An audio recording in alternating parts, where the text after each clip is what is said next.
12-13 अगस्त 2024 की रात लगभग 12:30 बजे के आसपास का वक्त रहा होगा।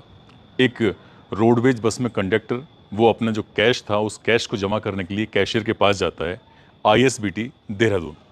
जब उसे जमा कर रहा था तो कैशियर पूछता है कि आज तुम लेट कैसे हो गए, तुम्हारी गाड़ी तो लगभग 10:30 बजे के आसपास आ जाती है। जैसे ही इस कंडक्टर से ये बात पूछी तो कंडक्टर सही से जवाब नहीं दे पा रहा था। कहा, साहब अगर तुम्हें कुछ चाहिए तो बताइए। जैसे कैशियर ने ये बात सुनी तो कैशियर थोड़ा सकपका जाता है कि किस चीज़ की बात कर रहे हो। कहा कि एक लड़की है, अगर आप चाहो तो उससे मुलाकात कर सकते हो। जैसे ही कंडक्टर ने उस कैशियर से ये बात कही तो कैशियर ने सारा कैश को ऐसे ही किसी के हवाले छोड़ दिया। कहा कि बस मैं कुछ देर में अभी आता हूँ।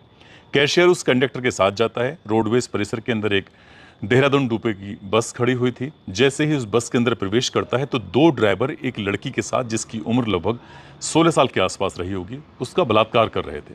जैसे ही उन दोनों ड्राइवरों ने कैशियर को देखा, कहा कि साहब आए हैं, पहले इन्हें करने देते हैं, उसके बाद में देखते हैं। अब बारी बारी से उस लड़की का बलात्कार हो रहा था। जब उनका मन भर जाता है तब वहाँ से चले जाते हैं। वो उस लड़की को जाना था पंजाब के पटियाला। यदि पटियाला की बस मिल गई होती और एक गार्ड की उस लड़की पर नज़र न पड़ी होती तो शायद कभी भी ज़िंदगी में ये केस खुलकर सामने नहीं आता। जहाँ जहाँ तक इस केस की गूंज फैलती है, जहाँ जहाँ तक लोगों ने इस केस के बारे में जाना, उन लोगों के अंदर से एक सिहरन से पैदा हो जाती है। ऐसा लगता है जैसे कि अब वो पाँचों के पाँचों इंसान नहीं बल्कि इंसान की जैसी शक्ल में दिखने वाले जानवर जैसे लोग लगते हैं। आज की कहानी सुनने के बाद शायद आप लोगों को भी इंसानियत पर बड़ा अफसोस होगा। आज की जो सच्ची घटना मैं आपको सुनाने जा रहा हूँ, ये सच्ची घटना है उत्तराखंड की राजधानी देहरादून की। दून आईएसबीटी पर एक गार्ड लगातार एक लड़की को देख रहा था। वो लड़की थोड़ी असहज सी हो रही थी, कभी कभी अपने शरीर को या अपने कपड़ों को संभालने की कोशिश कर रही थी। ऐसा लग रहा था जैसे कि वो बहुत ज़्यादा परेशान है, मानसिक स्थिति उसकी ठीक नहीं लग रही थी। गार्ड ने इससे पहले कि कोई बात करता तभी वो लड़की कहती है कि मुझे पंजाब के पटियाला जाना है, बस कितनी देर में जाएगी। वहीं पास में ही एक व्यक्ति मैगी बना रहा है, उसकी छोटी सी एक शॉप है और उस लड़की के इर्द गिर्द एक संदिग्ध व्यक्ति था जो लगातार इधर उधर घूम रहा था। वो लड़की के पास जाने की कोशिश कर रहा था।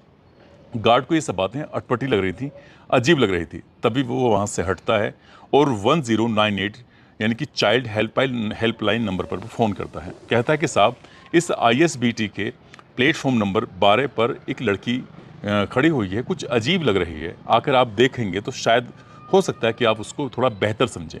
गार्ड ने जब ये फ़ोन करता है, फ़ोन करने के बाद कुछ देर बाद पुलिस भी आती है और चाइल्ड वेलफेयर कमेटी की वहाँ पर एक टीम पहुँच जाती है।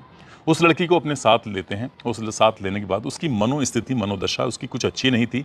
सवाल जवाब जो कर रहे थे वो सही से जवाब नहीं दे पा रही थी। पूछा कि कहाँ के रहने वाली हो, बताती है कि वो पंजाब के पटियाले की रहने वाली। 13 तारीख को इसमें जो है सूचना वहां पर जो 1098 है, चाइल्ड हेल्पलाइन है, इनको सूचना वहां के गार्ड द्वारा दी गई थी कि एक बालिका संदिग्ध परिस्थितियों में वहां पर बैठी एक शॉप पर कुछ खा रही है और इस तरह वहां पर कोई संदिग्ध व्यक्ति भी दिख रहा है।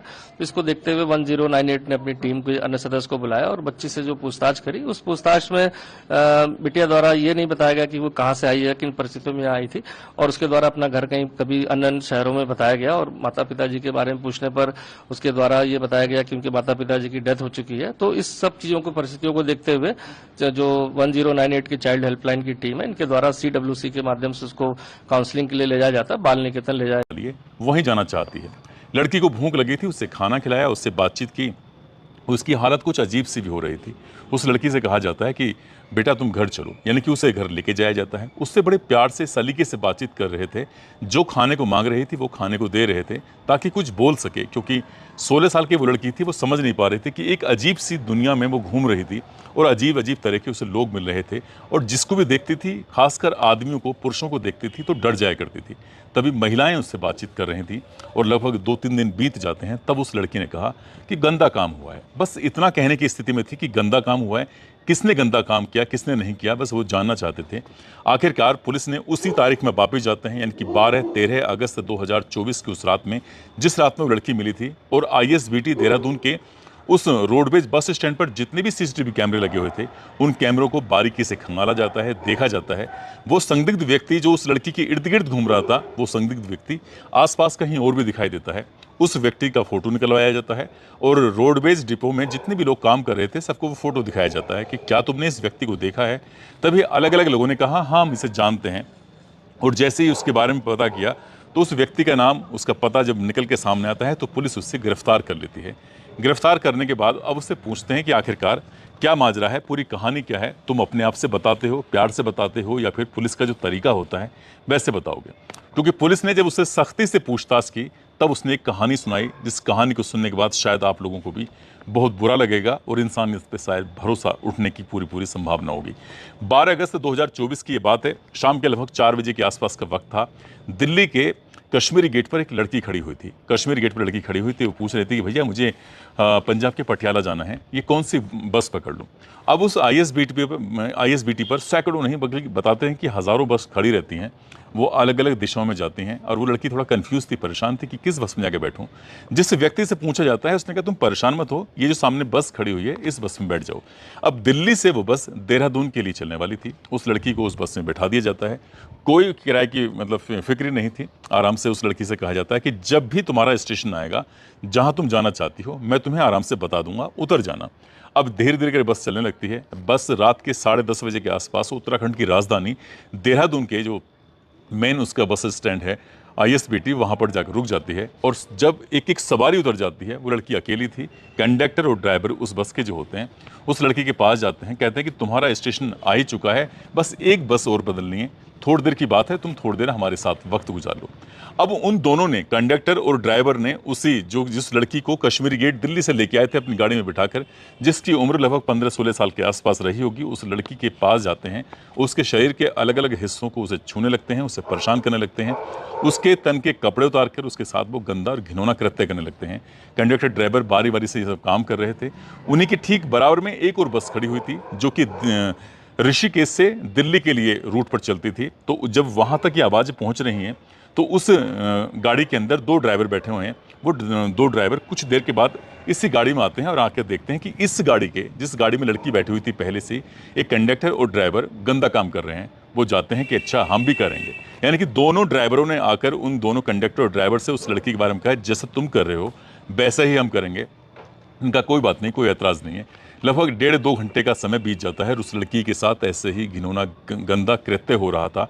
तब उस गाड़ी का जो ड्राइवर था, जो दिल्ली से उस लड़की को लेके आया था, और कंडक्टर था, कंडक्टर कहता है कि मैं कुछ पैसे हैं जो कैशियर को जमा करके आता हूं, तुम यहाँ पर स्थिति को संभालो। अब यहाँ से वो स्थिति को संभालने के लिए तीनों ड्राइवर को वहाँ मौके पर छोड़ जाता है। उस लड़की का वो उसके साथ गलत काम कर रहे थे। कैशियर के पास जाता है। कैशियर के पास जाने के बाद अपने जो कैश होता है, जो भी सवारियों से, यात्रियों से कलेक्ट होता है, उसको जाकर जमा कर रहा था। तो कैशियर बोला कि तुम्हारी गाड़ी तो दिल्ली से रात के 10:30 बजे के आसपास आ चुकी थी, तुम 2-2.5 घंटे के बाद यहाँ पर क्या कर रहे हो। तो वो कहता है कि साहब ऐसे ही कुछ बिजी हो गया था। बोले यार पैसे जमा करने की इतनी जल्दी हमेशा रहती है, आज तुम कितना देर कर गए, मेरी कुछ समझ में नहीं आ रहा है। जब कैशियर ने तरह तरह के सवाल पूछना शुरू किया तो वो सवालों के सामने ज़्यादा देर टिक नहीं पाया और उसने क्या बोला कि मेरी गाड़ी के अंदर एक लड़की है, अगर तुम चलना चाहो, उससे मिलना चाहो तो आराम से मिल सकते हो, कोई दिक्कत नहीं है। कैशियर ने जैसे ही ये बात सुनी, कैशियर एकदम से खुश हो जाता है, चहक जाता है, और जब गाड़ी के अंदर आकर देखता है तो 2 ड्राइवर उसके साथ गंदा घिनौना कृत्य कर रहे थे। उन दोनों ड्राइवरों की नज़र जब कैशियर पर पड़ती है तो कैशियर को देख के कहते हैं कि पहले साफ को कुछ काम करने दो, उसके बाद फिर हम इसके साथ कर लेंगे। अब कैशियर ने भी उसके साथ घिनौना गंदा कृत्य किया। यानी कि पहले कंडक्टर ड्राइवर, पड़ोस में गाड़ी खड़ी हुई थी जो ऋषिकेश और दिल्ली के लिए चलती थी, उसमें 2 ड्राइवर पहले से मौजूद होते हैं और 5वां जाता है कैशियर। पांचों मिलकर उस लड़की के साथ बारी बारी से सामूहिक बलात्कार कर रहे थे। जब लड़की वो चीखने की कोशिश कर रही थी, शोर मचाने की कोशिश कर रही थी, तो उसको एक ही बात कही जाती थी कि तुम पटियाला नहीं जाना चाहती हो, पटियाला जाओगी तो ये सब करना ही पड़ेगा। अब वो लड़की की समझ में नहीं आ रहा था कि उसके साथ हो क्या रहा है, क्योंकि उसकी मनोस्थिति अब ऐसी स्थिति में नहीं थी कि वो ठीक ठाक होती। अब कुल मिलाकर वो लड़की यहाँ से निकल जाती है, उसे जाने दिया जाता है, और वो प्लेटफॉर्म नंबर 12 पर ऐसे ही खड़ी होकर इंतजार कर रही थी, जहाँ पर एक व्यक्ति मैगी बना रहा है और एक गार्ड की नज़र उस लड़की पर पड़ जाती है। और जो संदिग्ध कंडक्टर था उस लड़की को बार बार इर्द गिर्द वहाँ से उसे हटाना चाहता था ताकि वो हट जाए, लोगों के बीच में ना जाए, लेकिन गार्ड ने सूझबूझ का परिचय दिया। 1098 पर फ़ोन करता है CWC। साथ ही ये जो पुलिस होती है मौके पर आती है और 5 व्यक्तियों को पहले उस CCTV के आधार पर पहले उस कंडक्टर को पकड़ा जाता है जो संदिग्ध था, उसके आधार पर 5 और व्यक्ति पकड़े जाते हैं। और पांचों के अगर नाम बात करें तो एक का नाम धर्मेंद्र कुमार होता है जिसकी उम्र 32 साल के आसपास होती है, जो कि हरिद्वार का बंजारा गांव लगता है, बुग्गावाला के पास, वहां का वो रहने वाला तो होता है। साथ ही हरिद्वार के भगवानपुर का रहने वाला देवेंद्र, जिसकी उम्र 57 साल के आसपास, 57-52 साल के आसपास होती है। एक उत्तर प्रदेश के फर्रुखाबाद के नवाबगंज का गांव सिला लगता है, वहां का रहने वाला रवि कुमार होता है। साथ ही हरिद्वार के बंजारा वाला गांव का रहने वाला राजपाल, जिसकी उम्र 57 साल के आसपास होती है। और देहरादून के पटेल नगर का रहने वाला राजेश कुमार होता है। इन पांचों को पुलिस ने गिरफ्तार किया और गिरफ्तार करने के बाद जब इनसे बारी बारी से पूछताछ की तो वाकई सचमुच इस घटना के बारे में पता चलता है तो लोग सिहर जाते हैं। एसएसपी राजेश कुमार ने इनके विरुद्ध 17 अगस्त 2024 को एफआईआर दर्ज कराई। अब उस लड़की के बारे में पूछा गया कि लड़की वो कहाँ की रहने वाली है। लड़की ने बताया पंजाब के पटियाला की रहने वाली है, लेकिन उसकी जब जाँच पड़ताल करते हैं तो पता चलता है कि उत्तर प्रदेश के जिला मुरादाबाद का एक थाना लगता है मूढ़ापाड़ा, और मूढ़ापाड़ा थाना क्षेत्र का एक गांव लगता है, उस गांव की वो लड़की रहने वाली होती है। अब देहरादून की पुलिस ने मूढ़ापाड़ा क्षेत्र के उस गांव में जाकर उसकी लड़की के माता और पिता से संपर्क किया, जबकि अब तक वो लड़की कह रही थी मेरे माँ बाप दोनों मर चुके हैं, जबकि माँ बाप भी जिंदा हैं। भाई उसका रामपुर में मजदूरी करता है। अब उस लड़की के माँ बाप से पूछा गया कि तुम्हारी लड़की है कहाँ पर, तो उस लड़की ने उन्होंने बताया कि लगभग 12 दिन पहले वो लड़की यहाँ से निकल चुकी है। इससे पहले भी वो 1-2 बार गई है, लेकिन इस बार कब कैसे निकल गई हमने उसे हर जगह तलाश करने की कोशिश की, करें तो क्या करें। अब वो माँ बाप लड़की से मिलने के लिए गए तो लड़की ने माँ बाप के साथ जाने से साफ इनकार कर दिया कि मुझे इनके साथ नहीं जाना है, क्योंकि पता चला कि पुलिस की जांच पड़ताल में कि माँ बाप की भी जो मनोस्थिति है वो भी ज़्यादा अच्छी नहीं है। वो अपनी बेटी को लेकर काफ़ी समय से बहुत ज़्यादा परेशान रहते हैं, और वो लड़की जिसके साथ 5 लोगों ने सामूहिक बलात्कार किया है, उसको ठीक से ये पता भी नहीं था कि उसके साथ गंदा और घिनौना कृत्य जो है वो क्या है। हालांकि उस लड़की का अभी इलाज चल रहा है, और साथ ही उस लड़की को शायद अभी जो जहाँ पर ना ऐसी लड़कियों को रखा जाता है वहाँ रखा जा रहा है ताकि उसकी मनोस्थिति, मनोदशा ठीक हो सके। काउंसलिंग उसकी कराई जा रही है, और इस घटना से संबंधित जो अन्य आरोपी हैं उनके बारे में भी जानकारी जुटाने की कोशिश की जा रही है ताकि 5 से कहीं ज़्यादा ना हो। इसलिए पुलिस की कोशिश है कि इस मामले को फास्ट ट्रैक कोर्ट में चलाया जाएगा। इनके आरोपियों के विरुद्ध मुकदमा दर्ज कर लिया गया है। कम से कम समय में इन्हें सजा दिलाने की कोशिश की जाएगी ताकि समाज को एक संदेश दिया जा सके कि बुरा काम करने वालों को किसी भी कीमत पर बख्शा नहीं जाएगा। वाकई इस लड़की के साथ जो होता है, उस घटना को सुनने के बाद किसी भी इंसान की इंसानियत को लेकर कई तरह के सवाल खड़े हो जाते हैं जो ऐसे गंदा घिनौना कृत्य करते हैं। एक तरफ पश्चिम बंगाल की राजधानी कलकत्ता में पूरे देश में उस घटना को लेकर बवाल मचा हुआ है, और जिस रात की वो घटना थी शायद बताया जाता है कि उसी रात की ये घटना देहरादून में हो रही थी। उधर ट्रेनी डॉक्टर के साथ ही गंदा घिनौना कृत्य हो रहा था, उधर इस लड़की के साथ। शायद वो तारीख वगैरह कुछ अलग हैं, लेकिन दोनों के साथ जो हुआ है वो वाकई बहुत भयानक हुआ है। हम भी अपनी वीडियो के माध्यम से ये अपील करेंगे कि इन बदमाशों को, इन साथीरों को, इन अपराधियों को कम से कम समय में सजा मिलनी चाहिए। दोस्तों, आप सब लोग अपना ख्याल रखें, सुरक्षित रहें। जय हिंद, जय भारत।